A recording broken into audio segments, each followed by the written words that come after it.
تھی۔ قدرت اللہ شہاب نے لکھا ہے کہ میرے پاس ایک اسکول ٹیچر اور اس کی بیوی آئی، ان کی کوئی تھوڑی سی اراضی تھی تو کسی نے ناجائز غالباً اس پہ قبضہ کیا ہوا تھا، تو میرے پاس وہ استغاثہ کرنے آئے، تو خیر میں نے ان کا مسئلہ حل کر دیا۔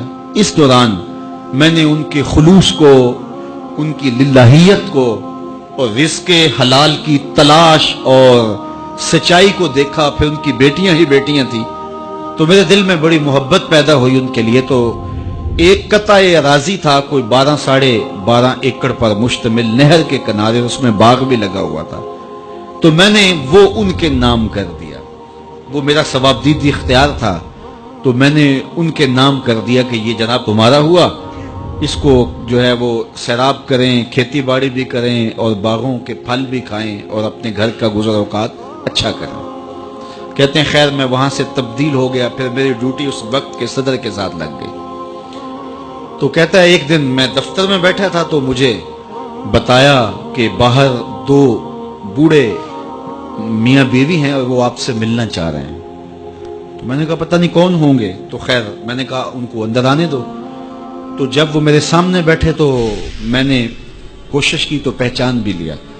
تو انہوں نے کاغذات میرے ٹیبل پہ رکھے اور کہا کہ جناب آپ نے آج سے اتنے سال پہلے ہمیں اتنی زمین الاٹ کی تھی، تو اللہ کا شکر ہے ہم نے ساری بچیوں کی شادیاں کر لی ہیں، خود بھی حج کر لیا ہے، اور اتنے پیسے ہمارے پاس جمع ہیں کہ ہم بقیہ زندگی آسودگی سے گزار سکتے ہیں، تو یہ کاغذات ہم واپس کرنے آئے ہیں، یہ کسی اور مجبور کو دے دیں۔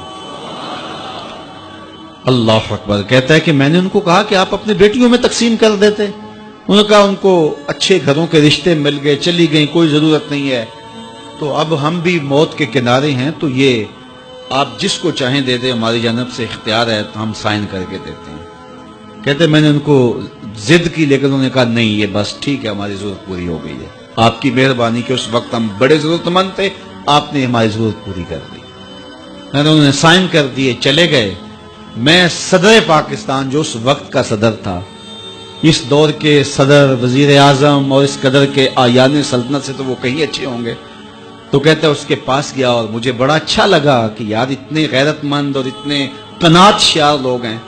تو میں نے کہا کہ حضرت ایسے ایسے میرے پاس 2 میاں بیوی آئے تھے اور اس طرح میں نے کسی زمانے میں ان کو ایک قطع ارضی دیا تھا، تو اب وہ سائن کر کے مجھے اختیار دے گئے ہیں کہ جس کے مرضی نام کر دیں۔ میں نے صدر صاحب سے یہ بات شیئر کی، انہیں بتایا کہ خوش ہوں گے کہ میرے ملک میں ایسے لوگ ہیں۔ تو انہوں نے کہا بہت اچھا، اور ساتھ ہی کہا کہ یہ میرے نام کر دو۔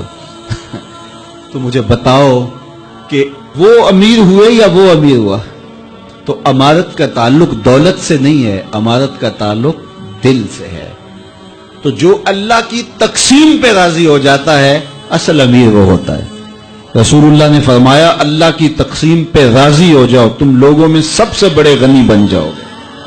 اگر تقسیم پہ راضی نہیں ہوگے، ارب پتی ہونے کے باوجود بھی نفس کی کمینگی ختم نہیں ہوگی۔ اس حدیث کے اس حصے کے ضمن میں حضور کا ایک فرمان اور سن لیجئے، تمہیں ٹھنڈ پڑے گی۔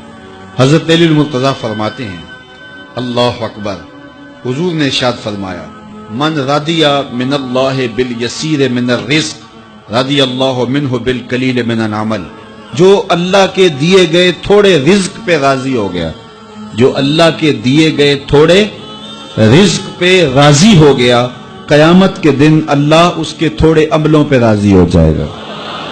میرے بندے تو بندہ ہو کے راضی ہے، میں تو پھر رب ہوں، جاؤ موج کر۔ تو اللہ پہ راضی ہونے کا مزاج سیکھیں، زندگی بھی سوکھی بن جائے گی، زندگی بھی آسان بن جائے گی، ورنہ ساری زندگی جو ہے وہ انسان کی ضرورتیں پوری نہیں ہوتی اور ساری زندگی شکوے نہیں ختم ہوتے۔